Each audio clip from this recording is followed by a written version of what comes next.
Apakah Nona Ye menyiapkan makanan mewah seperti itu karena menurutmu aku akan mati? Terlalu banyak yang bisa dimakan, itu akan sia-sia. Ketika King Sui melihat ini, dia merasa ingin tertawa. Mendengar kata-kata King Sui, Ye Guyan tersenyum tidak wajar. Gadis ini sangat takut dia akan mati terbunuh dalam pertarungan yang akan datang. Berpikir tentang itu, dia telah membiarkan dia makan semua makanan lezat yang tersedia. King Sui tidak sungkan dan mencoba makan lebih banyak. Ye Guyan bahkan membuat pengecualian dan membantunya memilih beberapa hidangan, menyebabkan dia merasa kewalahan. Sangat jarang bisa menerima perlakuan seperti itu, untuk wanita seperti dia membantu membawakan piring untuk pria. Ayo, King Sui, makan lebih banyak, ucap Ye Guyan tersenyum. Dia sendiri tidak makan banyak dan hanya mengambil makanan untuk King Sui sepanjang waktu, menyebabkan dia tidak tahu apakah dia harus tertawa atau menangis. Dia mengambil sumpitnya dan mengisi mangkuknya dengan makanan yang menurutnya bagus. Kamu makan juga, bukankah masih ada beberapa hari lagi? Aku masih bisa makan. Makan malam berakhir hanya dalam 30 menit. Kali ini, pria tua yang dipanggil Ye Guyan sebagai kakek gila juga hadir. Suasana agak mencekik, namun, kehadiran lelaki tua itu yang menenangkan banyak orang. Bagaimanapun, lelaki tua itu adalah pilar Ye Clan sementara Ye Guyan adalah pilar masa depan. Senior, apa kamu tahu level orang terkuat di klan bangsawan Istana Timur? King Sui bertanya pada lelaki tua itu setelah sisa makanan telah dibersihkan dan teh kelas atas disajikan. Karena klan bangsawan Istana Timur dapat dianggap sebagai salah satu klan bangsawan yang hebat, mereka secara alami memiliki kelebihan. Meskipun orang-orang dari klan bangsawan Istana Timur sombong dan angkuh, bakat anggotanya masih cukup kuat. Generasi tua masih kuat dan generasi baru ahli yang kuat juga bermunculan. Setidaknya, saat ini, klan bangsawan Istana Timur masih bisa mengimbanginya. Aku tidak yakin tentang orang terkuat yang mereka miliki sekarang karena aku tidak pernah berhubungan dengan mereka selama bertahun-tahun, tapi itu pasti sekitar 7 bintang kekuatan. Ucap orang tua itu menjawab. Mendengar ini, King Sui tidak tahu harus merasakan apa. Ini sesuai dengan harapannya karena Donggong Tai King sudah memiliki kekuatan bintang 3,5. Bahkan Ye Guyan memiliki sedikit lebih dari 3 bintang kekuatan. Meskipun dia hanya lebih lemah dari Donggong Tai King dengan 1/2 bintang, celah ini cukup untuk membuat kemampuan mereka tampak seperti dunia yang terpisah. Kekuatan 7 bintang, King Sui memikirkan Ki Kaisar, jimat surgawi, mata emas berapi, teknik gajah perkasa, serta beberapa binatang iblis kuat lainnya yang dimilikinya. Ratu Kaisar Lebih Langit sekarang menjadi monster iblis kelas 6 Martial Saint. Namun, dia tidak yakin dengan kehebatan dari racun lebah itu. King Sui merasa ada batasan kemampuan Kaisar Langit Ratu Lebah untuk menurunkan kemampuan target, dan batasan itu adalah tingkat keberhasilannya. Itu tidak sombong seperti teknik gajah perkasa. Memikirkan hal ini, King Sui merasa bahwa dia masih bisa melakukan perlawanan. Selain itu, ketika dia pertama kali tiba di sini, dia tidak menyangka bahwa binatang iblisnya bisa naik berkali-kali lipat. Pada saat yang sama, dia juga tidak menyangka klan bangsawan Istana Timur menjadi begitu kuat. Karena itu, dia masih memiliki peluang yang cukup tinggi. Karena dia akan bertarung sendirian, tidak ada ruang untuk melakukan kesalahan. Kali ini, tidak hanya binatang iblisnya yang ditenagai oleh banyak lipatan, bahkan kemampuannya meningkat pesat untuk mencapai lebih dari 1 bintang kekuatan. Kemampuannya untuk menerima serangan juga jauh lebih tinggi. Faktor lainnya adalah teknik gajah perkasa dari Raja Iblis Babi Ngepet. Karena seberapa kuat Raja Iblis Babi Ngepet, kehebatan gajah perkasa telah mencapai tingkat kekuatan 7 bintang yang menakutkan, membuat King Sui sangat gembira. Saat dibutuhkan, dia bisa menggunakan teknik gajah perkasa untuk membunuh atau menghentikan lawannya. King Sui, dengarkan aku, jangan pergi bertarung. Aku akan melakukan yang terbaik untuk memastikan kalian bisa pergi dengan selamat. Ye Guyan mengerutkan kening, melihat ke arah King Sui. Jangan bertarung, dan membiarkanmu menikah dengan Donggong Taiking itu. Ucap King Sui menatap Ye Guyan dengan lembut. Orang tua itu hanya duduk diam dan menyesap tehnya, tidak mengucapkan sepatah kata pun. Ye Guyan terdiam, tidak tahu bagaimana menjelaskannya padanya. Dia tahu bahwa para pembudidaya memiliki harga diri mereka dan jika dia mundur sekarang, itu akan meninggalkan dampak yang tidak dapat dibatalkan padanya. Jika Anda menyukai Donggong Taiking, saya bisa menyerah pada pertarungan, atau saya bisa mengampuni nyawanya. Ucap King Sui tersenyum dan menatap Ye Guyan. King Sui, berhentilah mencoba menghiburku. Saya tidak bisa membuat diri saya merasa bahagia. Ucap Ye Guyan dengan sedih. Aku serius. Saya berharap kalian bisa menghindari ini. Saya bersyukur jika kalian dapat membantu saya mengurus mereka. Saya bisa menyelesaikan ini sendiri. Jawab King Sui tersenyum. Bahkan dia merasa sulit untuk mengatakan ini. Berhenti bercanda. King Sui, saya akan melakukan yang terbaik untuk membantu Anda.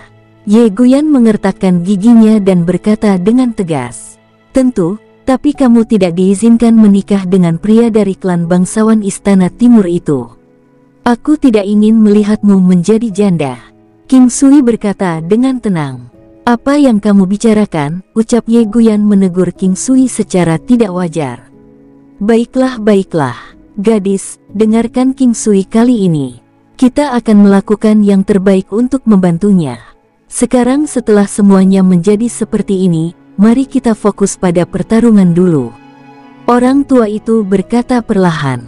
Kakek gila, percayalah kepadaku. Nak, kamu sangat pintar, tapi kamu masih belum mengenal King Sui dengan baik. Sebenarnya, kamu akan mengerti jika kamu memikirkannya. Suara tawa kecil lelaki tua itu terdengar. Baik, anak muda, saya akan melakukan yang terbaik untuk membantu Anda. Anda harus melakukan yang terbaik dalam pertarungan ini. Meskipun orang tua ini tidak seberapa, saya masih memiliki pengaruh. Setelah mengucapkan bagiannya, lelaki tua itu berdiri dan mulai pergi. King Sui dengan cepat berdiri, terima kasih, Tuan Tua. Saya pasti akan melakukan yang terbaik untuk menyelesaikan ini. Semuanya sudah diputuskan. Meskipun Ye Guyan masih agak ragu, dia memilih untuk mempercayai kata-kata lelaki tua gila itu.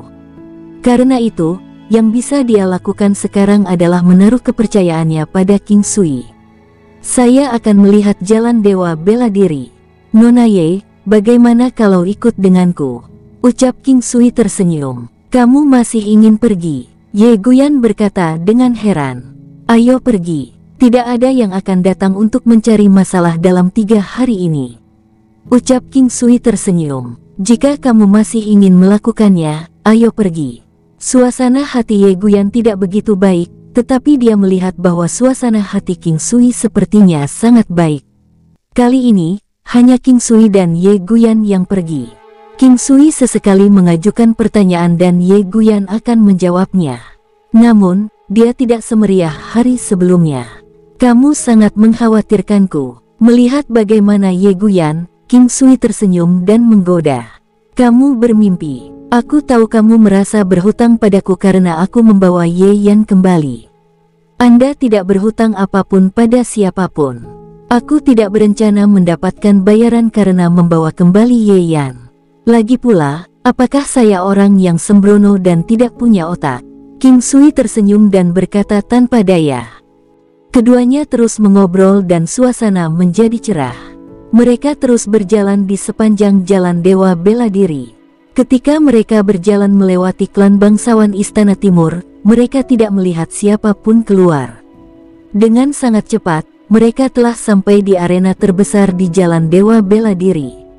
Saat ini, ada 2 orang di dalamnya, terlibat dalam pertarungan sengit.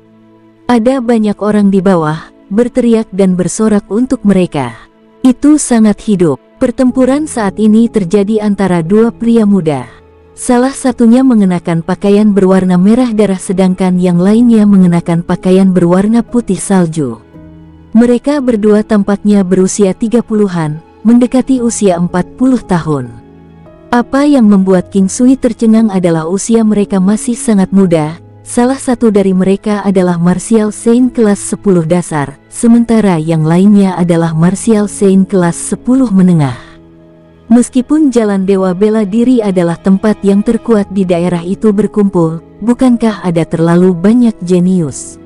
Apakah kamu heran bahwa dua orang di atas sana sangat kuat?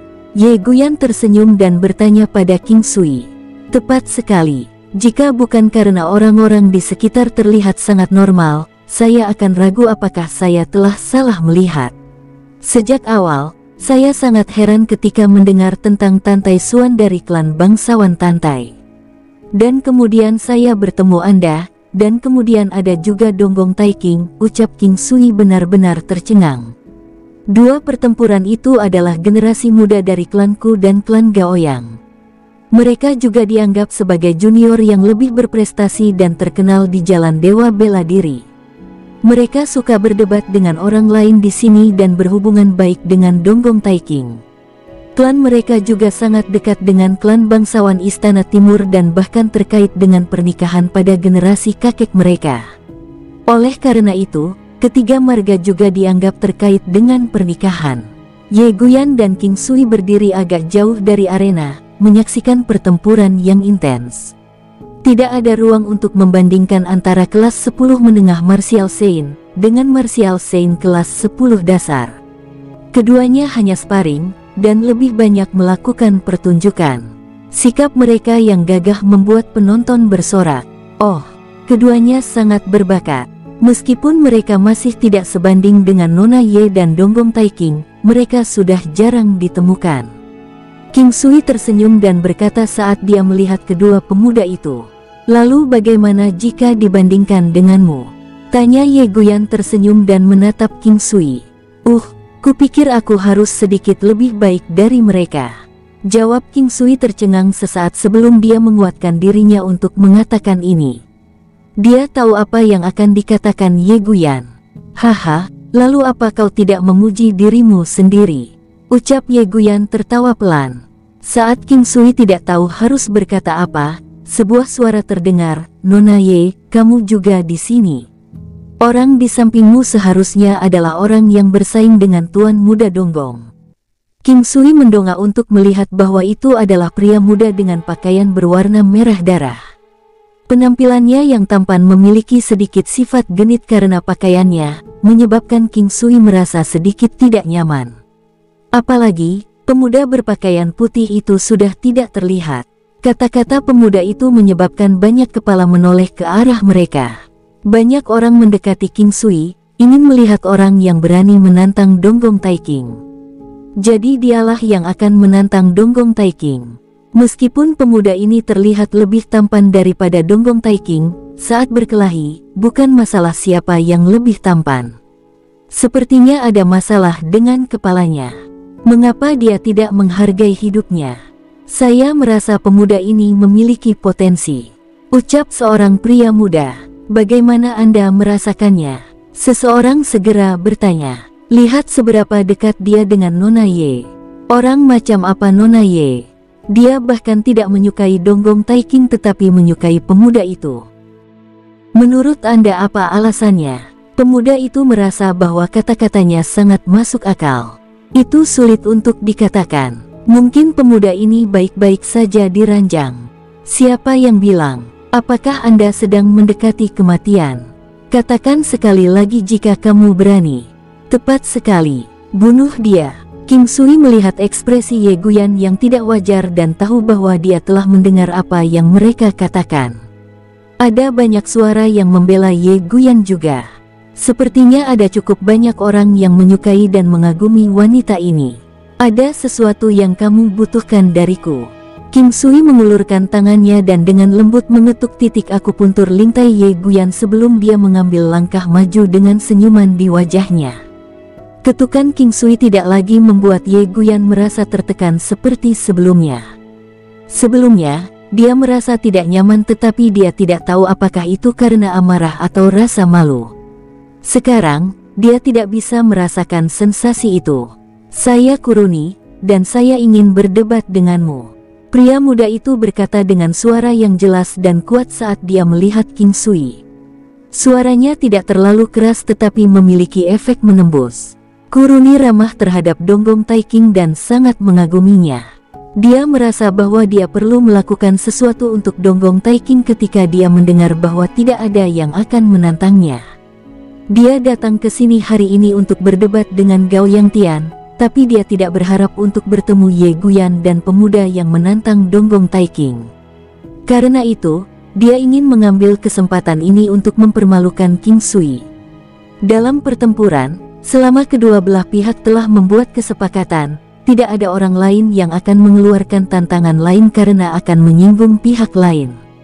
Ini adalah aturan yang tidak diucapkan, tetapi karena Kuruni dan Donggong Taiking memiliki hubungan dekat, itu adalah cerita lain. Jelas dia mencoba menyedot Donggong Taiking. Teknik bela diri saya hanya untuk membunuh, bukan untuk sparring, ucap King Sui menatap pria muda itu dan berkata dengan lembut, namun suaranya cepat namun kuat. Suara keheranan bisa terdengar dari sekitarnya. Jelas, suasana mulai memanas. Hahaha, saya berpikir baik tentang pemuda ini, ucap seorang pria paruh baya tertawa. Liu Tua, bisakah kamu jangan selalu meniup trompetmu sendiri? Pergi lihat dirimu di cermin. Dia ingin Anda memikirkannya dengan baik. Pria paruh baya lainnya membalas. Menurutmu apakah pemuda ini akan pergi bertarung dengan Kuruni? Seseorang mengangkat topik itu kembali. Sulit untuk mengatakannya. Kuruni ini adalah jenius Kuklan. Meskipun dia tidak bisa dibandingkan dengan Donggong Taiking, dia tetaplah karakter yang sulit ditemukan di antara ratusan ribu orang. Dia adalah masa depan Kuklan. Pemuda itu mengatakan bahwa dia hanya akan membunuh dan tidak berdebat. Saya pikir akan sulit untuk pertempuran ini dilakukan. Seorang pria tua berkata perlahan. Bagaimana jika Kuruni bertekad bertarung? Ucap seseorang melanjutkan. Memang, mereka seharusnya tidak berakhir dalam pertarungan, tapi jika mereka melakukannya, itu akan menjadi pertarungan hidup dan mati. Kuklan pasti akan mengirim seseorang untuk menghentikan pertempuran karena mereka tidak akan membiarkan apapun terjadi padanya. Selama beberapa tahun terakhir, mereka telah melarang mereka bertengkar habis-habisan dengan orang lain. Ucap orang tua itu tersenyum. Pada saat itu, Kuruni berdiri di arena dengan alis berkerut seolah sedang memutuskan sesuatu. Lihat, dia ragu-ragu. Sepertinya memang benar bahwa Kuklan melarang dia mengambil bagian dalam perkelahian. Aku ingin tahu apakah dia bisa menahannya saat ini. Orang tua itu tersenyum dan berkata, menurutmu siapa yang lebih kuat, Kuruni atau pemuda itu? Seseorang merasa bahwa lelaki tua itu tahu banyak dan mau tidak mau bertanya. Saya sudah tua, mata saya tidak sebaik sebelumnya dan tingkat kultivasi saya rendah. Orang tua itu berkata sambil melambaikan tangannya. Jangan terlalu rendah hati. Dengan pengalaman Anda, seharusnya mudah bagi Anda untuk mengetahuinya. Ayo, berbagi sedikit saja. Seorang pria muda berkata dengan hormat. Kalau begitu, saya hanya akan mengatakan sedikit. Apa menurutmu pemuda itu terlihat bodoh? Tentu saja tidak. Bagaimana mungkin orang yang dianggap baik oleh Nona Ye Guyan menjadi orang bodoh? Jawab seseorang segera. Bukankah itu seharusnya menjelaskan semuanya? Orang tua itu tersenyum dan pergi.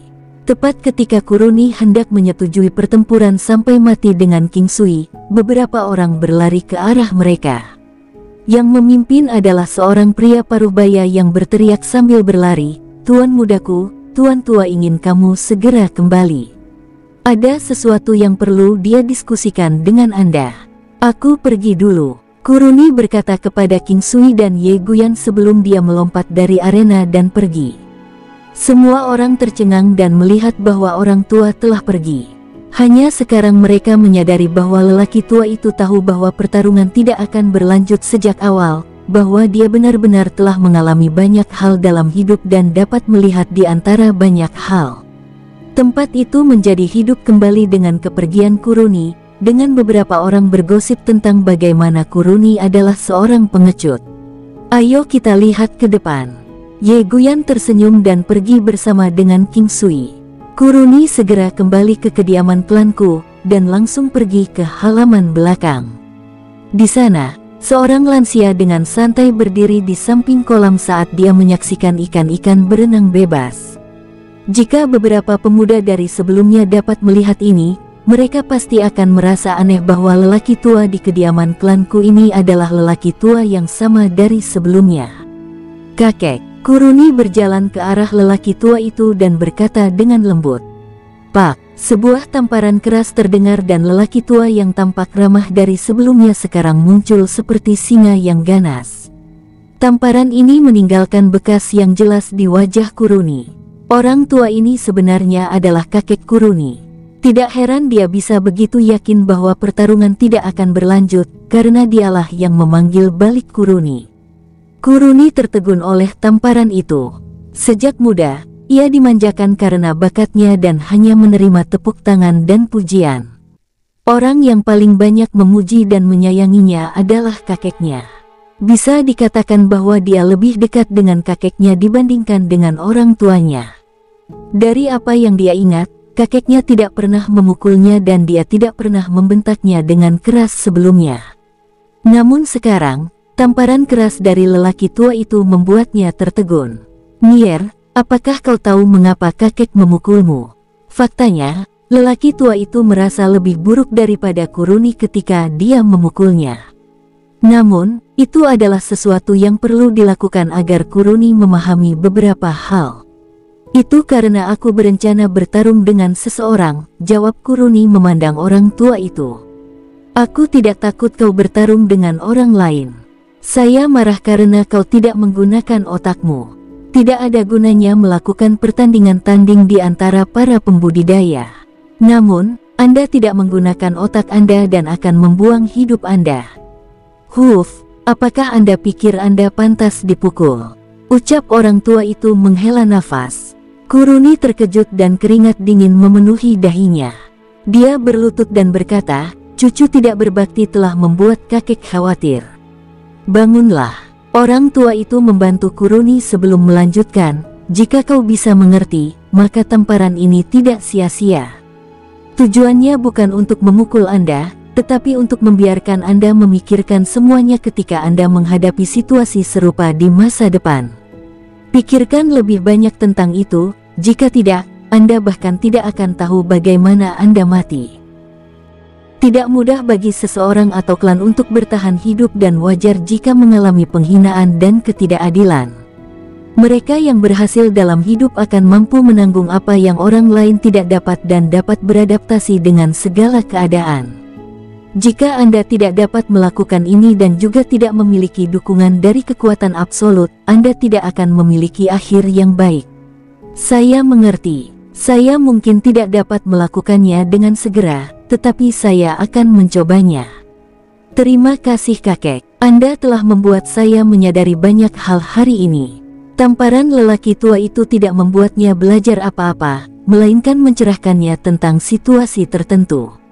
Rasanya seolah-olah Anda tiba-tiba memiliki rasa kedewasaan yang meningkat ketika Anda akhirnya menyadari hal-hal yang sebelumnya tidak Anda pahami. Di tempat lain, King Sui dan Ye Guyan terus berjalan ke arah selatan di sepanjang jalan Dewa Bela Diri.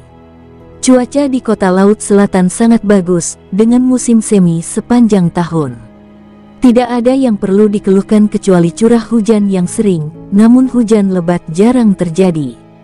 Sebaliknya, ada lebih banyak contoh gerimis ringan yang akan membutuhkan waktu lama sebelum seseorang benar-benar basah kuyup.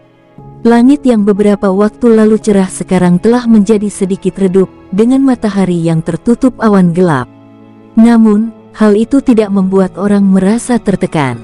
Gerimis ringan mulai turun dari langit hanya dalam waktu singkat. Lingkungan seperti itu bisa membuat seseorang bisa memanjakannya dengan mudah, apalagi ada keindahan yang tak tertandingi di sebelahnya. Namun, King Sui tidak memikirkannya. Alasan dia datang ke benua selatan adalah untuk membasmi klan bangsawan Istana Timur. Dia akan segera kembali setelah dia mencapai ini karena masih banyak orang yang menunggunya di rumah. Mereka berjalan sepanjang jalan menuju selatan Jalan Dewa Bela Diri. Sebelumnya, Ye Guyan telah memperkenalkan King Sui ke sejumlah klan terkemuka. Namun, itu tidak berarti apa-apa bagi King Sui sekarang. Dia hanya takut sebelumnya bahwa klan bangsawan Istana Timur akan memiliki banyak pembantu dan mereka mungkin menghalangi dia dengan rencananya. Tapi sekarang, semuanya baik-baik saja. Mengesampingkan fakta bahwa orang-orang dari klan bangsawan Istana Timur tidak diterima dengan baik oleh orang lain, dengan keputusan pasti orang tua klan Ye untuk mengambil tindakan, situasi di mana dia akan dikepung dan diserang kemungkinan besar tidak akan terjadi. Namun, itu masih bukan tugas yang mudah untuk memberantas Donggong Taiking dan itu mungkin sesuatu yang tidak dapat dia selesaikan dalam waktu singkat. Donggong Taiking harus mati, sehingga akan ada celah di klan bangsawan Istana Timur. Lihat, itu klan bangsawan Tantai. Suara Ye Guyan mengganggu alur pikiran King Sui. Dia mengikuti tatapannya untuk melihat manor yang unik. Itu adalah istana yang mempesona yang mencolok dibandingkan dengan yang lain di dalam area tersebut. Area luas yang dicakupnya dan bangunannya yang tinggi serta warna keemasannya membuatnya sangat menonjol. Ini adalah klan bangsawan Tantai. Hanya ketika seseorang melihatnya untuk dirinya sendiri, akankah dia dapat merasakan keheranan itu, perasaan gemilang dan luar biasa itu. Baru sekarang King Sui menyadari bahwa warna emas bisa sangat mempesona dan mewah. Mungkin hanya klan bangsawan Tantai yang bisa begitu mempesona. King Sui menyesali ketika dia melihat gedung klan bangsawan Tantai. Itu benar, klan bangsawan Tantai tidak hanya kuat dan memiliki kekuatan besar tetapi juga klan yang tidak dapat dibandingkan dengan semua orang lain. Selain itu, ia memiliki banyak keturunan dan memiliki jumlah bakat paling banyak. Generasi muda lebih kuat dari sebelumnya. Ye Guyan tersenyum dan berkata pada King Sui, klan yang kuat perlu melewati beberapa dekade sebelum mereka dapat tumbuh. King Sui memikirkan klannya sendiri, itu hanya dirinya sendiri tidak peduli seberapa kuat dia. Agar klan menjadi lebih kuat bukanlah sesuatu yang bisa dicapai dalam semalam. Namun, King Sui yakin bahwa dia dapat membuat klannya kuat dalam waktu yang lebih singkat dibandingkan dengan yang lain. Saat itu, seorang pria muda yang tampak cerdas berjalan keluar dari kediaman klan bangsawan Tantai. Matanya berbinar saat melihat Ye Guyan dan King Sui. Nona Guyan, kebetulan sekali, ucap Ye Guyan tersenyum. Ini pasti Tuan King Sui. Pemuda tampan itu tersenyum dan berkata dengan hangat setelah melihat King Sui. King Sui tidak mengharapkan orang asing memanggil namanya. Namun, ekspresinya tetap tenang saat dia tersenyum dan berkata, "Saya King Sui. Bolehkah saya tahu cara memanggil Anda?" "Saya Tantai Aoyun. Senang berkenalan dengan Anda." King Sui juga menjawab dengan sopan. Meskipun klan bangsawan Tantai menerimanya dengan hangat, mereka tidak akan melakukan ini pada semua orang asing yang mereka temui. Ini hanya berarti satu hal, Ye Guyan. Semuanya karena wanita di sebelahnya ini. 3 hari telah berlalu dengan sangat cepat. King Sui membuat banyak persiapan selama 3 hari terakhir ini.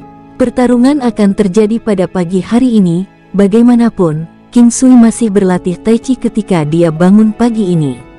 Ye Guyan sepertinya memiliki kesan yang salah ketika dia melihat tampilan King Sui yang tenang saat dia berlatih Tai Chi. Dia benar-benar sangat istimewa dan sulit dimengerti. Ye Guyan berdiri di sana dan menyaksikan King Sui dari jauh saat dia menunggunya menyelesaikan latihannya.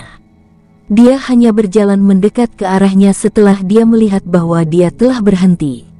"Ayo sarapan, nanti Anda masih harus pergi untuk..." Ye Guyan tidak menyelesaikan kalimat dengan pertempuran. Dia merasa bahwa kata-kata ini terlalu berat untuk saat ini. "Baiklah, bergembiralah, tidak akan terjadi apa-apa. Denganmu yang sangat mengkhawatirkanku, aku pasti akan hidup," ucap King Sui menggodanya saat dia melihat wajahnya yang kecewa. Ye Guyan tidak banyak bicara atau menegur King Sui. Mungkin karena dia sedang tidak mood untuk itu. Dia berbalik dan menuju ke aula bersama dengannya. Ada lebih banyak orang dari biasanya yang bergabung dengan mereka untuk makan malam ini. King Sui sekarang sangat dekat dengan orang-orang dari klan Ye. Klan Ye memiliki 10 orang tambahan dan bahkan lelaki tua gila itu ada di sekitar, masing-masing memiliki wajah yang suram. Suasana hati selama makan sangat berat, tetapi King Sui tidak terlalu memperhatikannya dan malah sangat santai. Selain dia, lelaki tua gila itu juga memiliki ekspresi yang sangat normal. Jalan Dewa Bela Diri. Area di dekat arena sudah penuh sesak dengan orang-orang, dan lebih banyak orang masih bergegas tanpa henti yang telah memblokir seluruh jalan Dewa Bela Diri. Jalan Dewa Bela Diri memiliki lebar sekitar 1000 meter dengan arena besar didirikan di tengah. Setiap kereta binatang skala besar dilarang melewati jalan Dewa Bela Diri dan orang-orang hanya bisa berjalan atau datang dengan binatang terbang mereka. Kereta kuda mewah berskala kecil hanyalah hak istimewa klan di jalan Dewa Bela Diri. Kereta binatang dan kereta kuda milik orang lain dilarang keras. Ada beberapa meja dan kursi yang dipasang di sepanjang jalan Dewa Bela Diri. Beberapa orang, yang tampaknya memiliki reputasi yang baik dan sebagian besar adalah orang tua, duduk di sana sambil minum teh dan berbicara satu sama lain. "Pak tuaku, apa yang harus kita lakukan kali ini?" Ucap seorang lelaki tua yang memancarkan cahaya sehat menanyakan pertanyaan itu kepada lelaki tua lain yang tampak ramah. Keduanya duduk di salah satu meja bersama dengan sesepuh lainnya saat mereka minum teh. "Pak Tua Gaoyang, apa yang perlu kita lakukan? Tidak bisakah klan bangsawan Istana Timur menangani kasus kecil seperti ini?" Tuan tua klanku menjawab dengan santai sambil menyesap tehnya. "Itu benar.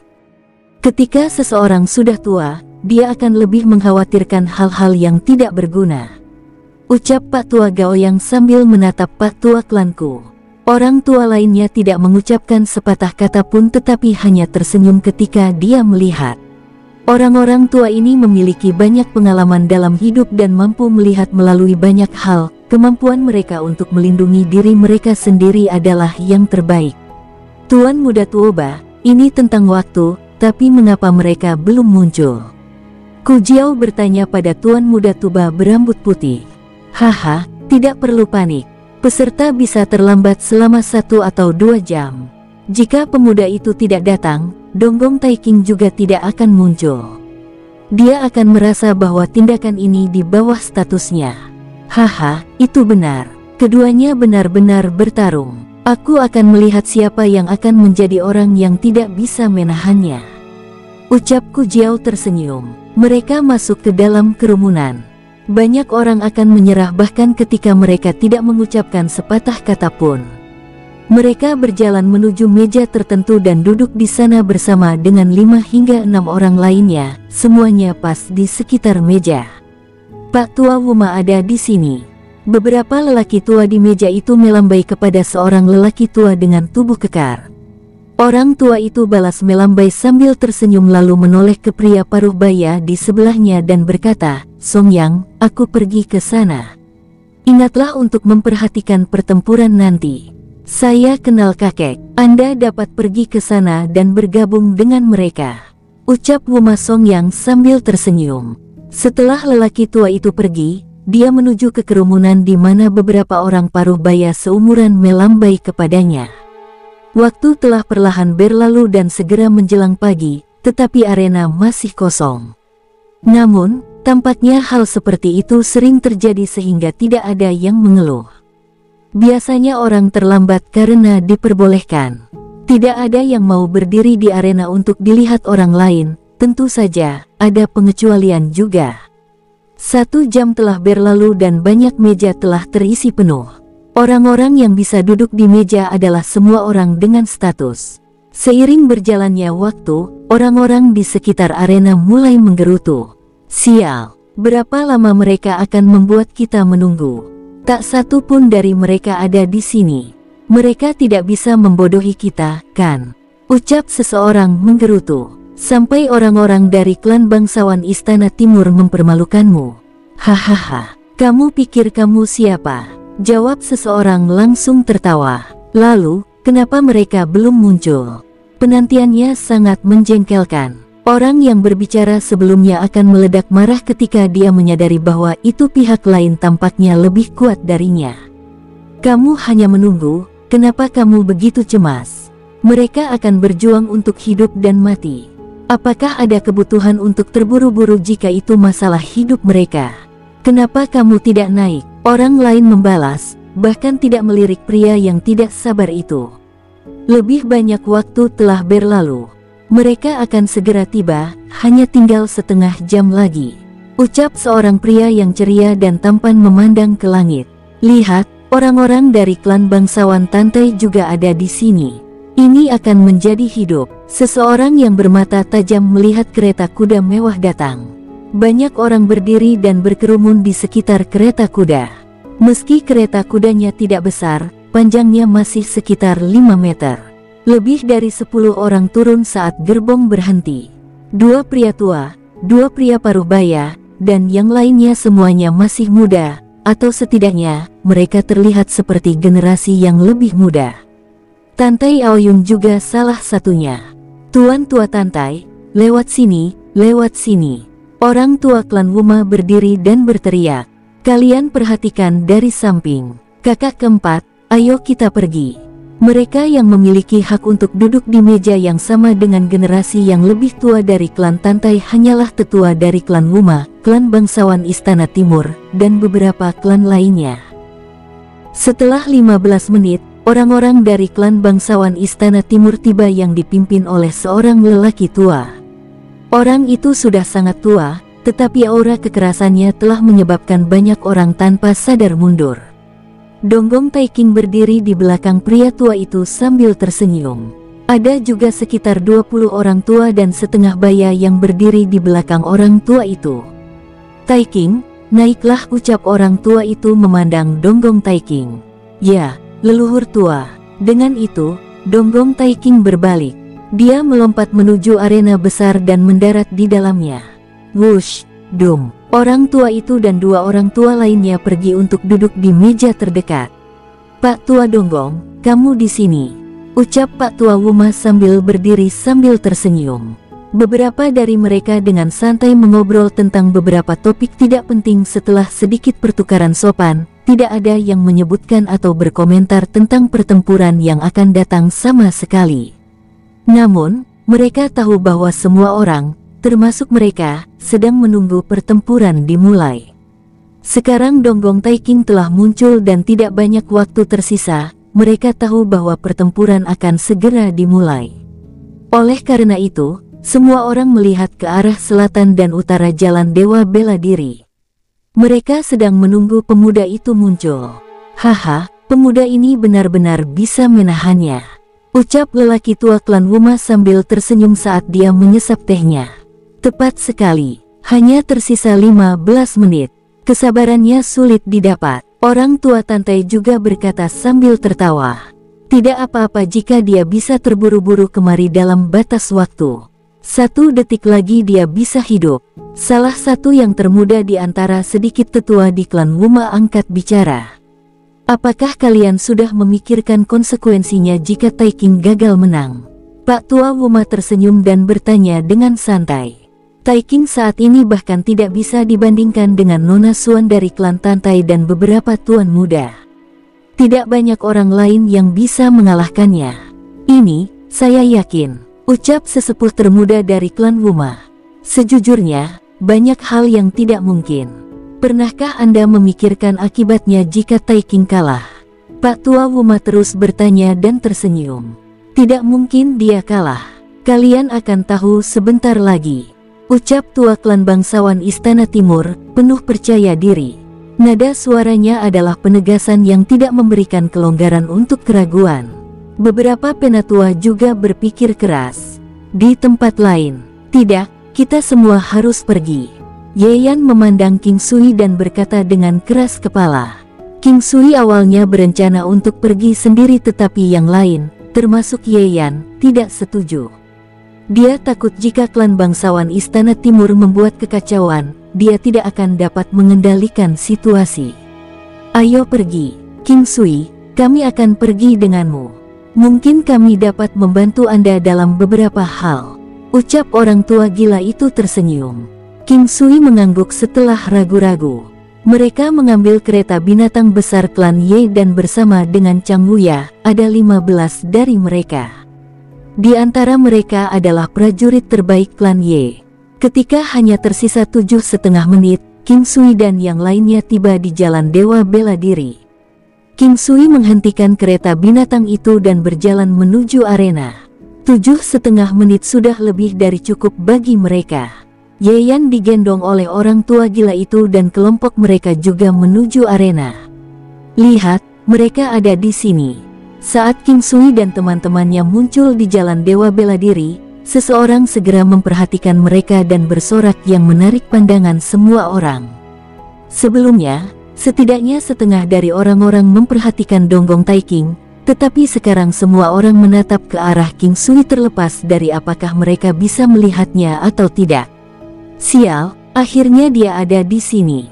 Saya pikir dia telah melarikan diri.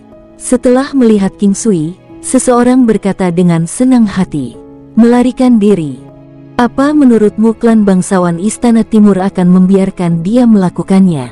Seseorang menertawakan orang yang sebelumnya berbicara. "Itu benar. Saya berharap pertempuran ini akan lebih seru. Tidak akan menyenangkan jika dia terbunuh seketika oleh Donggong Taiking." King Sui dan klan Ye pergi ke kerumunan dan orang-orang di sekitar mereka secara otomatis memberi jalan bagi mereka menuju arena. Sesaat hening muncul. "Pak Tua Ye, kemarilah dan duduklah bersamaku," ucap Pak Tua Wuma sambil berdiri dan tersenyum. "Terima kasih. Mari kita bertemu lagi di lain hari," ucap Pak Tua Ye tertawa, rambutnya yang acak-acakan menutupi wajahnya. Namun, masih ada seseorang yang berteriak keheranan saat melihat matanya yang hitam pekat. Orang tua Ye tidak menerima undangan itu sehingga dia bisa mengurus yang lain, pihak lain juga tidak memaksa dan dia membiarkannya. Pada saat ini, King Sui melangkah ke udara dan menuju arena secara bertahap. Klang, dum, dum, dum. Ketika kakinya telah mendarat di arena, waktunya tepat saat dupa terakhir dibakar. Banyak orang heran seberapa baik dia memahami waktunya. Ada juga banyak dari mereka yang melihatnya untuk pertama kali. Dibandingkan dengan Donggong Taiking, penampilan King Sui lebih enak dipandang. Setelah King Sui tiba di arena, semua orang terdiam dan hanya menatap dua orang di atas panggung. Sudah sangat lama sejak terakhir kali mereka melihat pertempuran di level Donggong Taiking. Penonton di bawah memusatkan perhatian mereka pada dua pria yang berdiri di atas arena. King Sui dan Donggong Taiking bertukar tatapan maut saat mereka berdiri berhadapan satu sama lain tanpa melakukan gerakan pertama mereka. Hari ini akhirnya tiba. Hari ini, masalah tentang leluhur tua Istana Surgawi akan diselesaikan untuk selamanya. Anda akan menjadi orang pertama dalam antrean, Donggong Taiking. Senyuman melingkar di wajah King Sui. Dia cukup tenang saat dia berdiri di arena untuk mengantisipasi apa yang akan terjadi. Donggong Taiking terus menatap King Sui saat dia mengingat kata-kata tidak masuk akal yang dikatakan terakhir 3 hari lalu. Menjadi begitu sombong dan tidak sopan di hadapannya, menurut orang ini siapa dia? King Sui bahkan membuatnya menunggu di arena selama 30 menit. Meskipun ini tidak terlalu lama, itu masih membuatnya kesal. "Apakah kamu menyesal berdiri di sini? Tidak peduli seberapa bijak mulut pintar Anda, itu sama sekali tidak berguna di arena." Donggong Taiking mencemooh King Sui ketika dia melihat senyumnya yang tidak tulus. "Penyesalan? Tidak, saya tidak merasa menyesal. Yang saya rasakan hanyalah antisipasi untuk membunuh orang aneh yang tidak manusiawi sepertimu. Itu terlalu buruk. Jika kamu mati, aku tidak akan bisa melihat kebodohan dan kebodohanmu yang badut lagi. Itu akan menjadi kurang menghibur bagiku." King Sui menggelengkan kepalanya dan mengerutkan kening saat dia tertawa kurang ajar. "Jadi kau tetap ingin menjadi orang bijak, meski kau akan segera mati. Aku akan memastikan untuk membuat akhir hidupmu seperti neraka." Donggong Taiking menjadi pucat karena marah. Dia tidak mengerti mengapa dia begitu mudah marah dengan kata-kata King Sui pada saat ini. Pemuda di depan Donggong Taiking tampak tenang karena dia tetap tidak peduli dengan ancaman kematiannya. Karena sikap acuh tak acuh itu, Donggong Taiking merasa sangat tidak nyaman. "Apakah kakekmu Donggong Maisun?" King Sui berteriak, meskipun dengan suara yang agak terkendali. Terlepas dari itu, semua orang bisa mendengarnya, terutama anggota klan bangsawan Istana Timur. Donggong Maisun termasuk di antara penonton di bawah arena. Dia tidak tahu kenapa pemuda ini menyebut namanya, padahal banyak orang, termasuk generasi muda klan lain, tahu siapa dia. "Jangan mengambil ini terlalu jauh.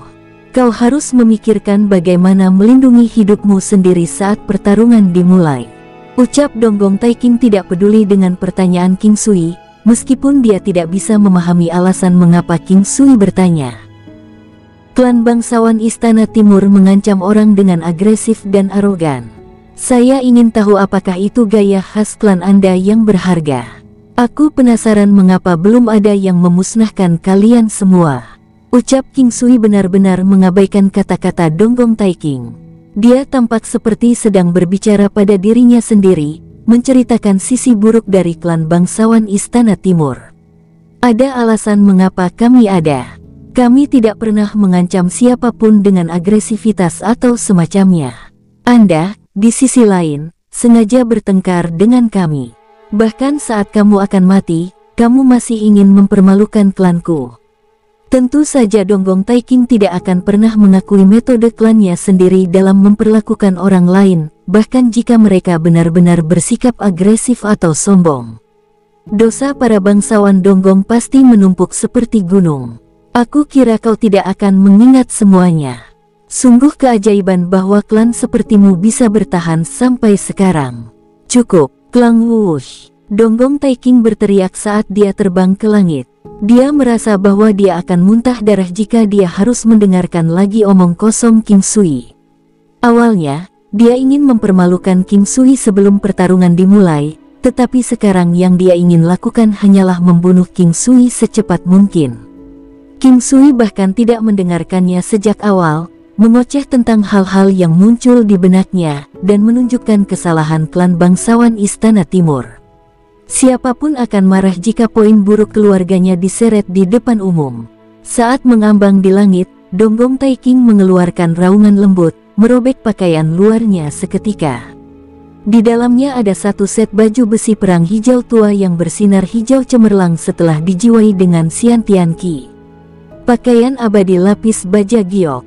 Kerumunan di bawah tersentak karena terkejut. Bahkan King Sui terkejut bahwa Donggong Taiking akan memiliki harta yang langka. Tampaknya duel hari ini tidak sesederhana yang dia pikirkan. Armor abadi lapis baja giok memiliki nilai permata yang berharga. Keterampilan bertahannya memungkinkan defleksi setengah dari semua kerusakan yang diterima. Itu juga bisa menangkis serangan mematikan sekali sehari. Orang tua Donggong, tidak heran kamu sangat yakin bahwa Taiking akan menang. Aku mengerti sekarang itu karena pakaian abadi lapis baja giok di tubuhnya, ucap Pak Tua Wuma sambil tersenyum ke arah Pak Tua Donggong, yang tidak menjawab. Bagaimana seseorang akan mengalahkannya? Dia sudah kuat, tapi dengan pakaian abadi lapis baja giok itu, dia juga bisa menangkis setengah dari kerusakan yang dia terima. Untuk mengalahkannya, lawannya harus memiliki kemampuan yang lebih kuat. Tapi berapa banyak pemuda di dunia ini yang bisa memiliki kekuatan yang luar biasa? Seru seorang penonton saat dia menghela nafas. Sepertinya tidak akan ada ketegangan dalam pertempuran hari ini. Orang lain menambahkan, para putra bangsawan benar-benar melakukannya dengan baik. Donggong Taiking hanya bisa memakai baju besi terselubung sederhana dan kemampuannya akan berlipat ganda. Ini pasti keuntungan karena terlahir di klan bangsawan yang kuat. Kapan kita akan mendapatkan pakaian abadi lapis baja giok juga? Hidup kita akan terlindungi jika kita memakainya setiap hari, pada dasarnya memiliki 2 nyawa dalam 1 hari. Tapi mengapa Donggong Taiking memamerkannya sekarang? Jika dia merahasiakannya, dia akan memiliki kesempatan untuk membunuh King Sui setelah menangkis serangan mematikan. Salah satu penonton curiga dengan niat Donggong Taiking. Sebenarnya sederhana saja. Donggong Taiking tidak merasa perlu menyembunyikannya. King Sui tidak sebanding dengan waktunya, jadi melakukan ini adalah langkah untuk menurunkan kepercayaan dirinya. Dia ingin membuat King Sui merasa putus asa, bahwa dia tidak memiliki kesempatan untuk menang melawannya. Ucap seorang pemuda tampan menjelaskan dengan terus terang. Klang, Donggong Taiking mengeluarkan pedang hijau tajam sepanjang 1 meter. King Sui terkejut setelah dia melihat lebih dekat. Senjata yang dipegang Donggong Taiking memiliki aura berbisa yang kuat yang sepertinya cukup familiar.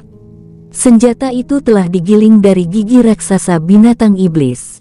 Gigi itu sendiri beracun dan mengandung racun yang kuat juga. Kekuatan tembus, ketajaman, dan kemampuan menghancurkan armor dari senjata semuanya telah digandakan dari gigi aslinya. Donggong Taiking tidak hanya memiliki pakaian abadi lapis baja giok yang menangkis setengah dari kerusakan yang dia ambil, dan memungkinkan dia untuk mendapatkan kehidupan lain. Dia juga memiliki senjata gigi beracun yang dapat menggandakan kerusakan serangannya. Donggong Taiking dianggap sebagai orang yang sangat penting di klan bangsawan Istana Timur, jadi anggota keluarganya tidak akan pernah membiarkan hal buruk terjadi padanya. Dia mungkin sudah menerima semua harta langka dari klannya. King Sui juga melihat ke sepatu Donggong Taiking saat dia naik ke langit. Donggong Taiking mengenakan sepasang sepatu bot tempur biru yang dijiwai dengan kekuatan spiritual yang berlimpah. Meskipun sepatunya tidak setara dengan sepatu tempur lintas benua King Sui, itu masih layak. Tentu saja, sepatu bot tempur lintas benua King Sui lebih unggul, karena efek langkah lintas benua dan kemampuannya dapat mengurangi konsumsi energi dari keterampilan tersebut. Wush! King Sui kemudian perlahan naik ke udara. Dia mengeluarkan palu dewa petir dan perisai ilahi emas ungu saat dia perlahan mulai mengedarkan kemampuan dan kekuatannya. Wosh! Klang-klang! Wow! Itu palu dewa petir. Ini semakin menarik. Pemuda ini tidak sekuat Donggong Taiking sebelumnya, tetapi dengan palu dewa petir, dia mungkin benar-benar memiliki kesempatan. Sayang sekali dia tidak akan bisa mematahkan pertahanan Donggong Taiking, kecuali dia bisa setidaknya memanfaatkan kelemahannya 2 kali. Peluang pria ini menang masih tipis. Seseorang secara acak menunjukkan masalah utama tentang senjata King Sui. Kamu lihat perisai raksasa itu. Itu mungkin memiliki kekuatan yang luar biasa juga. King Sui sepertinya tidak gugup sama sekali. Mungkin dia memiliki langkah terakhir atau sesuatu. Anak muda itu memiliki masa depan yang cemerlang. Orang tua dari klan bangsawan Tantai berkata dengan tenang. Tidak jelas apakah dia membuat pernyataan itu kepada seseorang atau hanya menyuarakan pikirannya. Haha, aku memiliki pemikiran yang sama dengan Tantai tua. Saya pikir pemuda ini tidak seburuk yang dipikirkan semua orang. Pak Tua Wuma berbicara dengan senyum di wajahnya. Pak Tua Tantai dan Pak Tua Wuma berbicara tanpa menahan diri bahkan di hadapan anggota klan bangsawan Istana Timur. Meskipun klan bangsawan Tantai bukanlah yang terkuat dari klan bangsawan, prestasi lelaki tua itu sangat tinggi. Kemampuannya juga salah satu yang terbaik di generasinya. Pernyataan yang dia buat akurat sekitar 80% dari waktu. Itulah sebabnya anggota klan bangsawan Istana Timur merasa sedikit gugup ketika dia berkomentar tentang King Sui. Di atas udara, pergi ke neraka. Wush! Donggong Taiking berteriak dengan tiba-tiba dan bergegas menuju King Sui. Tubuhnya memiliki kilatan cahaya hijau. Setelah melihat seberapa cepat Donggong Taiking bergerak, King Sui menghela nafas lega. Kecepatan lawannya tidak secepat miliknya. Faktanya, Donggong Taiking bergerak lebih lambat dari yang dia perkirakan. Langkah klutmis. Wush! Klang! King Sui bergeser seolah-olah dia telah menjadi kelipatan kilatan dari siluetnya sendiri. Dia bergegas menuju Donggong Taiking yang masuk dalam sekejap saat dia mengarahkan serangan dengan palu dewa petirnya, yang memancarkan cahaya ungu yang menakutkan. Donggong Taiking membalas palu dewa petir King Sui tanpa ragu-ragu. Duar-duar-duar. Senjata mereka beradu. Hasilnya telah membuat King Sui bingung, tetapi sampai batas tertentu, dia sudah mengharapkannya. Efek melumpuhkan dari tekniknya tidak efektif terhadap Donggong Taiking karena cahaya hijau yang berkilauan dari pakaiannya menangkis serangan itu. King Sui dipaksa mundur oleh bentrokan senjata mereka. Meskipun demikian, dia masih tidak terluka. Dia memiliki firasat bahwa kekuatan lawannya sekitar 50% lebih tinggi dari miliknya. Ketika mereka bentrok, Donggong Taiking telah menggunakan separuh kekuatannya untuk mencoba melukai King Sui. Untungnya, King Sui mampu menahan serangannya setelah dipaksa mundur dari jarak jauh. Bahkan jika Donggong Taiking telah menggunakan kekuatan yang lebih kuat untuk mencoba menjatuhkannya, King Sui masih bisa berdiri tanpa cedera. Namun, dia harus tetap ekstra waspada untuk beberapa serangan berikutnya karena dia mungkin terluka parah jika dia tidak berhati-hati. Bentrokan pertama mungkin hanya ujian, tapi itu telah membuat Donggong Taiking dan yang lainnya terkejut. Lebih tepatnya, semua orang terkejut ketika King Sui mulai mengedarkan keterampilan tambahannya dan mempersiapkan jimat langitnya untuk langkah selanjutnya. Dia benar-benar seorang pejuang bela diri yang berpengetahuan luas. Donggong Taiking mulai sedikit panik. Meskipun demikian, dia masih memiliki keyakinan yang pada akhirnya bisa membunuh King Sui. Dia juga bisa mengatakan bahwa King Sui sedikit lebih lemah darinya setelah merasakan kekuatan dan kemampuannya. King Sui memiliki pola pikir yang cermat dalam mendekati duel ini. Dia tidak ingin mengungkapkan terlalu banyak kemampuannya, jadi dia memutuskan untuk menunda menggunakan kartu trufnya untuk saat ini. Jimat surga yang menurun. Klang. Jimat tersebut berhasil menurunkan kekuatan Donggong Taiking di sekitar 700 negara. Kecepatan dan atribut lainnya juga dipotong sebesar 2%. Meskipun terlihat kecil, 2% sebenarnya adalah jumlah yang besar, terkadang menentukan nasib seseorang dalam pertempuran. Seni mengejar. Klang. Bahkan dengan perbedaan antara kekuatan mereka, King Sui masih bisa menemukan cara untuk melemahkan lawannya sampai Donggong Taiking menjadi jauh lebih lemah. Ini asalkan dia masih bisa berada dalam jarak dekat Donggong Taiking selama proses pelemahan. Donggong Taiking jelas-jelas tertekan ketika kecepatannya dikurangi 20% dan berat badannya bertambah 20%. Dia segera dilemparkan ke dalam keadaan depresi, sampai hampir muntah darah. Jimat pengaman tubuh. Jimat pengikat. Klang. King Sui menemukan kesempatan lain untuk memukul lebih banyak jimat surgawi menuju Donggong Taiking. Sementara jimat pengaman tubuh tidak efektif melawannya, jimat pengikat sangat efektif. Kecepatan Donggong Taiking semakin berkurang dari saat dia sebelumnya ditundukkan oleh jimat surga yang turun, dan seni mengejar. Donggong Taiking segera beralih ke mode bertahan setelah itu. Kunci penting dalam pertempuran apapun adalah selalu kecepatan. Donggong Taiking cukup terkejut dan sedikit khawatir. Meskipun pertahanan King Sui tidak sekuat miliknya, perisai dan palu besar King Sui pasti bisa menahan serangannya. Selain itu, King Sui memiliki keunggulan kecepatan, sementara kecepatannya sendiri telah sangat berkurang lebih dari 30%. Shield Attack. Bang. Serangan perisai King Sui berhasil mendorong Donggong Taiking mundur karena perbedaan kecil antara kekuatan mereka. Namun, King Sui terkejut karena Donggong Taiking benar-benar dalam keadaan pusing. Setelah beberapa saat, King Sui ingat bahwa serangan perisai miliknya memiliki peluang kecil untuk mengejutkan lawannya, tetapi itu belum pernah terjadi sebelumnya sampai sekarang, itulah mengapa dia melupakannya. Tapi sekarang, itu memang muncul. King Sui curiga tentang karakter Donggong Taiking, berpikir bahwa mungkin dia memiliki semacam masalah. King Sui telah menggunakan serangan perisai berkali-kali sebelumnya, tetapi keterkejutan itu tidak pernah terjadi. Tampaknya King Sui bahwa dia harus lebih mengembangkan serangan perisainya. King Sui tidak akan pernah melewatkan kesempatan besar ini, bahkan jika itu hanya sepersekian detik.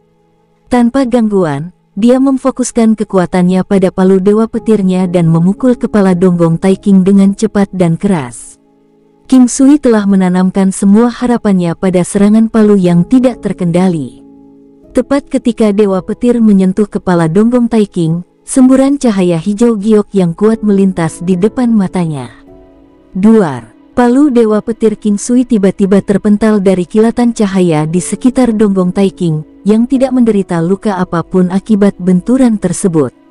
King Sui sudah mengharapkan hasil ini, tetapi dia masih merasa sedikit kesal karena dia tidak bisa langsung membunuh lawannya. Meskipun demikian, tidak terlalu sulit bagi King Sui untuk membunuh Donggong Taiking. Hanya saja dia tidak ingin mengungkapkan terlalu banyak kemampuannya dengan segera. Adapun cahaya hijau giok dari sebelumnya, King Sui sudah tahu bahwa itu adalah serangan mematikan yang membelokkan kemampuan dari armor abadi lapis baja giok. Donggong Taiking telah diberi kesempatan lain dalam hidup karena armor abadi lapis baja giok yang dia kenakan. Meskipun Donggong Taiking tahu dia tidak mungkin mati karena serangan palu, dia masih bisa merasakan kehadiran kematian dari saat palu Dewa Petir memukul kepalanya. Berpikir tentang itu, dia langsung bersimbah keringat dingin. Armor abadi lapis baja bisa menangkis setengah dari kerusakan yang terjadi, tapi itu tidak masalah. Serangan palu masih bisa menghancurkan otaknya bahkan jika 80% kerusakan telah dibelokkan. Donggong Taiking mulai merasakan aliran ketakutan yang tiba-tiba di dalam hatinya saat dia memikirkan tentang bagaimana dia pasti akan mati karena serangan palu itu. King Sui masih sedikit terkejut saat dia merenungkan serangan sebelumnya. 10.000 petir tidak mampu melumpuhkan lawannya, tetapi serangan perisai dari perisai ilahi emas ungu mampu mengejutkan lawannya. Mungkinkah armor abadi lapis baja itu mampu menangkis efek negatif dari skill aktif, tapi bukan efek negatif dari skill pasif? Dia masih belum bisa memberikan jawaban pasti, jadi dia segera melupakannya. Tidak ada waktu untuk memikirkan hal-hal semacam itu sekarang. Bahwa shield attack mampu membuat lawannya terhuyung-huyung adalah kabar baik. Dia juga merasa bahwa serangan perisai dari perisai ilahi emas ungu dan teknik serangan perisai di dalam tubuhnya memiliki hubungan timbal balik. Mungkin itu ada hubungannya dengan karakteristik perisai ilahi emas ungu itu sendiri. Setelah Donggong Taiking terlempar ke belakang, banyak orang langsung menyadari bahwa salah satu kemampuan dari armor abadi lapis baja giok telah diaktifkan. Setelah beberapa saat berlalu, sorak-sorai mulai terdengar dari penonton di bawah. Haha, hari ini akan menarik. Anak muda itu memang kuat. Jika Donggong Taiking tidak mengenakan armor abadi lapis baja giok, dia pasti sudah mati sekarang. Betul-betul, ini cukup mengasyikkan. Saya senang saya datang untuk melihat pertarungan ini. Jika serangan itu bisa terjadi sekali, itu bisa terjadi lagi. Mari kita lihat berapa kali armor abadi lapis baja giok dapat menahan serangan mematikan King Sui itu. Seorang anak muda dengan rambut coklat berkata dengan sombong. Armor abadi lapis baja giok itu hanya bisa menahan serangan mematikan sekali sehari. Jika Donggong Taiking tidak memiliki item sesat lainnya untuk menahan serangan mematikan lainnya, maka dia pasti akan kalah dalam pertarungan ini. Pria yang telah berbicara sebelumnya tertawa ceria. Kakak perempuan, apakah paman menang? Ye Yan menoleh untuk melihat Ye Guyan dan mengajukan pertanyaan padanya. Matanya penuh dengan harapan dan kecemasan. Dia akan menang. Ye Guyan masih cukup bingung saat dia menyaksikan pertarungan itu. King Sui telah didorong sejak awal pertarungan, yang jelas berarti King Sui sedikit lebih lemah dari Donggong Taiking. Hanya setelah kecepatan Donggong Taiking sangat ditekan, King Sui mulai beralih ke strategi ofensif. Donggong Taiking bahkan terhuyung oleh serangan perisai sebelumnya. Orang tua dari klan Ye telah mengawasi mereka berdua dengan cermat saat mereka bertarung. Tidak ada sedikit pun emosi di wajahnya, tapi jari-jarinya telah dengan lembut mengetuk meja dengan gerakan ritmis cukup lama. Ku Jiao, apakah kamu melihat itu? Jika Donggong Taiking tidak memiliki armor abadi lapis baja giok padanya, dia akan mati karena benturan itu. Sekarang, bahkan dengan pakaian itu, dia masih akan kalah dan dia akan tetap mati. Tuan muda Tuoba tersenyum pada Ku Jiao saat dia menyesap dari cangkir tehnya. Ku Jiao juga memiliki senyuman di wajahnya saat dia berkata, mungkin, namun, saya merasa klan Istana Timur tidak akan membiarkan Donggong Taiking mati semudah itu. Haha, lelaki tua dari klan bangsawan Tantai ada di antara kita yang menonton pertarungan juga. Bahkan iblis tua dari klan Ye itu juga ada di sini. Klan bangsawan Istana Timur tidak akan berani melakukan tindakan sembrono di depan mereka, jawab Tuan Muda Tuoba dengan senyum percaya diri di wajahnya. Yang saya maksud adalah Donggong Taiking mungkin memiliki barang lain yang dapat mencegah kematian instannya. Ku Jiao tetap tenang saat dia menjelaskan kepada Tuan Muda Tuoba. Hehe, apakah menurutmu pemuda di sana tidak memiliki kartu as lain untuk melawan Donggong Taiking? Dia memiliki palu dewa petir, perisai magis, dan banyak jimat surgawi yang dia gunakan dengan terampil. Apa menurutmu dia sesederhana itu? Tuan Muda Tuoba berbicara dengan penuh semangat. Dia menatap King Sui, yang melayang di langit, sebelum dia kembali ke Ku Jiao. Tuan Muda Tuoba, ketika Anda bertaruh pada sesuatu, Anda tidak akan pernah kalah. Terlepas dari itu, saya akan bertaruh dengan Anda kali ini.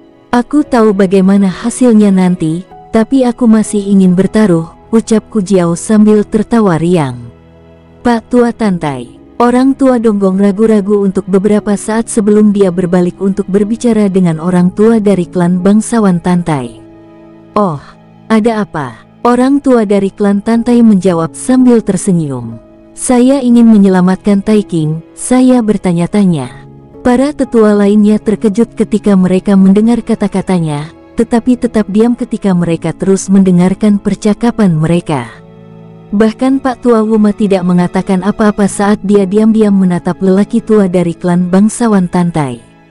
Apakah kamu tidak peduli dengan reputasi klan bangsawan Istana Timur lagi? Ekspresi wajah lelaki tua dari klan bangsawan Tantai tetap sama seperti sebelumnya.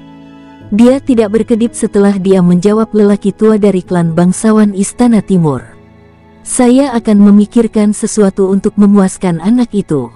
Izinkan saya berbicara dengannya, ucap lelaki tua dari klan bangsawan Istana Timur setelah dia memikirkan tentang kemungkinan. Donggong Taiking terlalu penting bagi klan bangsawan Istana Timur. Faktanya, jika lelaki tua dari klan bangsawan Tantai tidak ada di sini hari ini, dia akan naik ke arena dan segera membunuh King Sui. Namun, setiap duel memiliki aturannya sendiri. Mereka yang melanggar aturan akan dihina oleh semua penonton, atau bahkan diserang bersama-sama secara brutal.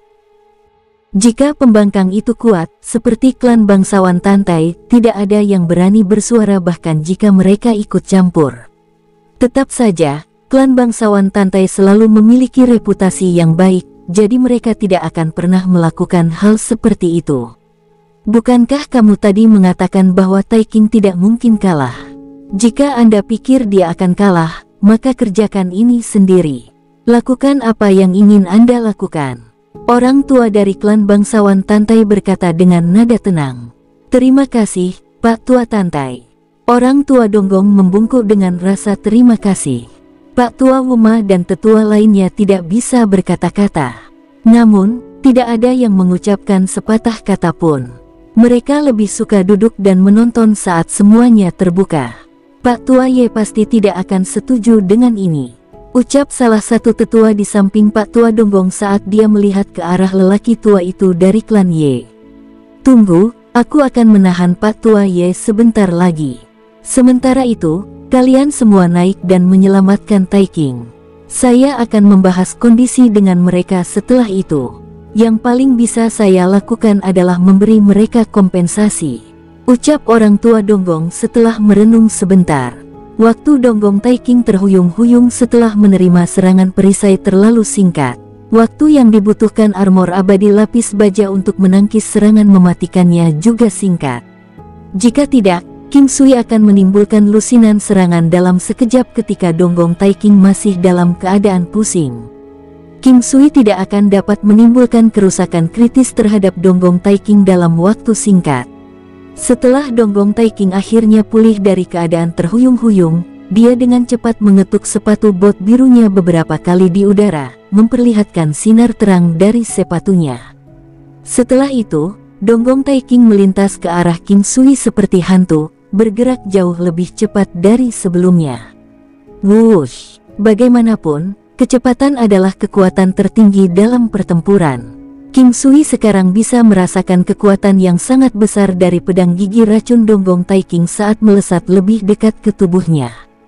Perisai ilahi. Namun kali ini, Donggong Taiking menghindari bentrok langsung dengan King Sui. Tidak peduli betapa marahnya dia tidak akan pernah lebih dekat lagi ke perisai ilahi emas ungu King Sui. Memiliki keunggulan kecepatan sekali lagi, Donggong Taiking dengan mudah menghindari serangan perisai sebelum dia melanjutkan menuju King Sui dan mengarahkan gigi racunnya ke kepala King Sui. Kecepatannya meningkat 30% saat dia melayang di udara. Duar. King Sui dengan cepat menggunakan palu dewa petirnya untuk memblokir serangan sambil mundur ke belakang menggunakan kekuatan tumbukan. Saat dia melangkah mundur, jarum perak di lengan bajunya dengan cepat melesat ke arah Donggong Taiking, mencegah yang terakhir dari menindaklanjuti dengan serangan lain. Donggong Taiking mengertakkan gigi sambil melambaikan tangannya di udara. Kuaak! Tiba-tiba, elang kecil berwarna hijau giok muncul di pundaknya. Pada saat itulah King Sui tahu dia harus bertarung dengan semua kemampuannya. Dia tidak ingin mengungkapkan semua kemampuannya pada awalnya, tetapi sekarang, sepertinya dia tidak punya pilihan. Elang kecil itu hanya setinggi 1 kaki, tapi tidak salah lagi itu adalah binatang beracun 5 warna. King Sui tidak menyangka bahwa Donggong Taiking akan memiliki binatang beracun 5 warna seperti elang kristal hijau ini. Namun, elang tampaknya tidak memiliki kekuatan martial Sein, itu jauh lebih lemah jika dibandingkan dengan Raja Sabel beracun miliknya. Elang itu hanya binatang racun puncak martial King. King Sui memiliki keyakinan bahwa dia akan dapat langsung membunuh elang itu. Pergi ke neraka, teriak Donggong Taichi menatap tajam ke arah King Sui saat dia melintas ke arahnya. Siu. King Sui mengabaikan Donggong Taiking dan dengan cepat menonaktifkan aura elang sebelum dia mencambuk tali pengikat iblis ke arah elang hijau beracun itu. Ciu, klang. Setelah ditingkatkan ke level lain, tali pengikat iblis mampu mengikat martial King puncak dengan sukses. Jika elang itu martial Sein, maka peluang untuk mengikatnya dengan sukses akan sedikit lebih rendah. Pada saat yang sama saat dia mengeluarkan tali pengikat iblisnya, King Sui mengeluarkan bola besi beku dan melepaskan kemampuan Meteor Smash-nya. Siu-siu, memiliki auranya dinonaktifkan dan dibatasi oleh tali pengikat iblis, elang kristal hijau mengeluarkan teriakan ketakutan. Crash, duar, elang tersebut yang menyedihkan tewas seketika setelah kepalanya meledak berkeping-keping. Itu bahkan tidak berhasil membantu Donggong Taiking sedikit setelah muncul. Sejak awal, tidak ada kesempatan untuk menghindari pembunuhan sepersekian detik King Sui hanya dengan kekuatan martial King. King Sui melirik Donggong Taiking dengan senyum cerdas di wajahnya saat dia beringsut mendekat. Cepat, selamatkan Taiking. Aku akan menahan orang tua gila itu dari Ye Clan. Teriak orang tua Donggong dengan cepat melompat ke arah orang tua dari klan Ye, sementara 2 tetua lainnya bergerak menuju arena secepat mungkin. Tahan seranganmu. Teriak orang tua dari klan Ye sudah mengantisipasi lompatan tiba-tiba Pak Tua Donggong ke arahnya. Orang tua Donggong menatap pria tua dari klan Ye, rambutnya berantakan saat cahaya aneh yang menyeramkan bersinar di matanya. Ketika King Sui mendengar teriakan dari para tetua, dia dengan cepat bergegas menuju Donggong Taiking dan mengeluarkan Raja Sabel beracun. King Sui dan Donggong Taiking berpapasan satu sama lain saat keduanya berteriak lembut. Mati, teriak King Sui. Tiba-tiba, Donggong Taiking berhenti bergerak dan jatuh ke dasar arena. Boom, hanya pada saat itulah para tetua akhirnya muncul di belakang King Sui. Tidak ada yang menyangka bahwa Donggong Taiking akan mati begitu cepat.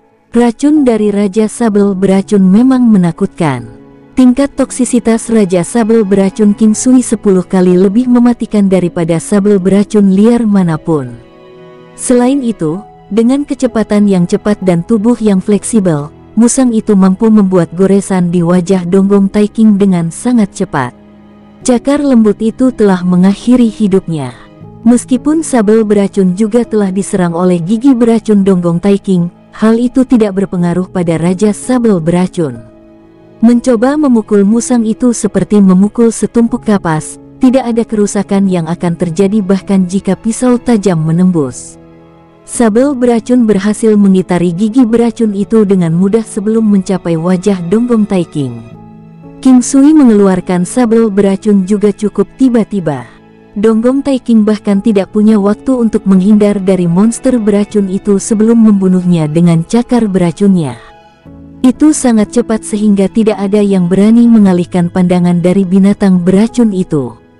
Racunnya menyebar dengan sangat cepat melalui aliran darah di dalam tubuh. Raja Sabel beracun telah kembali ke King Sui dan duduk di pundaknya. Setelah itu, King Sui berbalik untuk melihat kedua tetua yang tercengang. Mereka berdebar dan terengah-engah secara bersamaan, terdengar dari suara nafas dan jantungnya. Mayat Donggong Taiking jatuh ke lantai arena. Semua orang tercengang saat melihat mayat itu. Bahkan Pak Tua Donggong dan lelaki tua dari klan Ye telah membeku di tempatnya. Aku tidak salah melihat, kan? Apakah dia benar-benar mati? Secepat itukah? Setelah beberapa saat berlalu, seseorang dari kerumunan akhirnya berbicara, tidak percaya. Ini tidak terduga. Donggong Taiking terbunuh bahkan setelah klan bangsawan Istana Timur memiliki keberanian untuk campur tangan dalam pertarungan tersebut. Ini sangat mengasyikkan. Kerumunan di bawah meledak ke dalam kekacauan, membuat suara keras saat mereka menyelidiki aliran diskusi dan percakapan yang kacau. Sebagian besar topik melibatkan tindakan tercela dari klan bangsawan Istana Timur. Tampaknya klan bangsawan Istana Timur telah mendapatkan reputasi sebagai sampah. Ku Jiao, saya memenangkan taruhan ini. Ingat kontrak kita, ucap Tuan Muda Tuoba sambil tersenyum lebar pada Ku Jiao. Baiklah, aku kalah, dan aku pasti menepati janjiku, jawab Ku Jiao.